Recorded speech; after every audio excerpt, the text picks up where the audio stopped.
ना सिर्फ जब हम बात करते हैं सांस्कृतिक क्षेत्र की बात की जाए या खेलों की हम बात करें, इसके लिए भी समझौता हुआ है भारत और कुवैत के बीच। साथ ही अंतर्राष्ट्रीय सौर गठबंधन का सदस्य अब कुवैत भी बन चुका है। तो आज हमने देखा था प्रधानमंत्री के कुवैत दौरे के दौरान उनकी मुलाकात हुई थी कुवैत के समकक्ष के साथ, और इस दौरान कई अहम समझौते हुए हैं। रक्षा क्षेत्र की बात की जाए या इसके साथ साथ जब हम बात कर रहे हैं किस तरीके से सांस्कृतिक आदान प्रदान के लिए क्या कुछ बेहतर हो सकता है, और साथ ही खेलों को किस तरीके से बढ़ावा देने की बात जब हम कर रहे हैं, तो इसके लिए भी खेल के क्षेत्र में द्विपक्षीय सहयोग के लिए दोनों देशों के बीच 2025 से 2028 के लिए ये समझौता हुआ है। और इसके साथ ही अब कुवैत भी अंतर्राष्ट्रीय सौर गठबंधन का सदस्य बन चुका है। ये वो तस्वीरें जब भारत और कुवैत के बीच जो अहम समझौते हुए हैं उनका आदान प्रदान हुआ।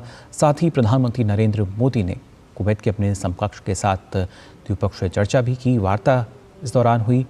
और इन तस्वीरों में भी देख सकते हैं कैसे एक दूसरे देशों को किस तरीके से ना सिर्फ सांस्कृतिक आदान प्रदान बल्कि रक्षा क्षेत्र जो कि अपने आप में काफ़ी अहम हो जाता है।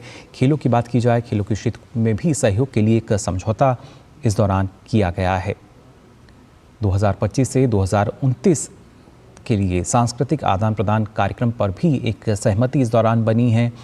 और उसके साथ साथ अगर बात करते हैं खेल के लिए, तो यहाँ भी द्विपक्षीय सहयोग के लिए दोनों देशों में 2025 से और 2028 के लिए समझौता किया गया है।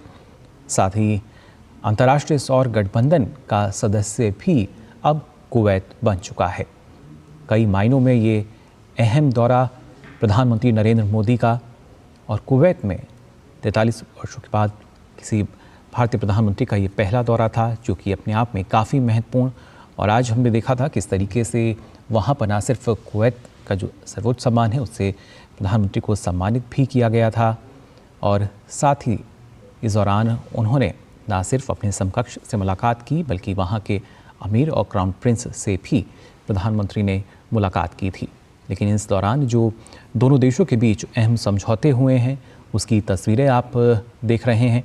इनमें अगर बात की जाए रक्षा क्षेत्र जो कि काफ़ी अहम हो जाता है, और कहीं ना कहीं रक्षा क्षेत्र के लिए हम देखते हैं किस तरीके से अब भारत सरकार जो है वो काफ़ी सजग नज़र आती है।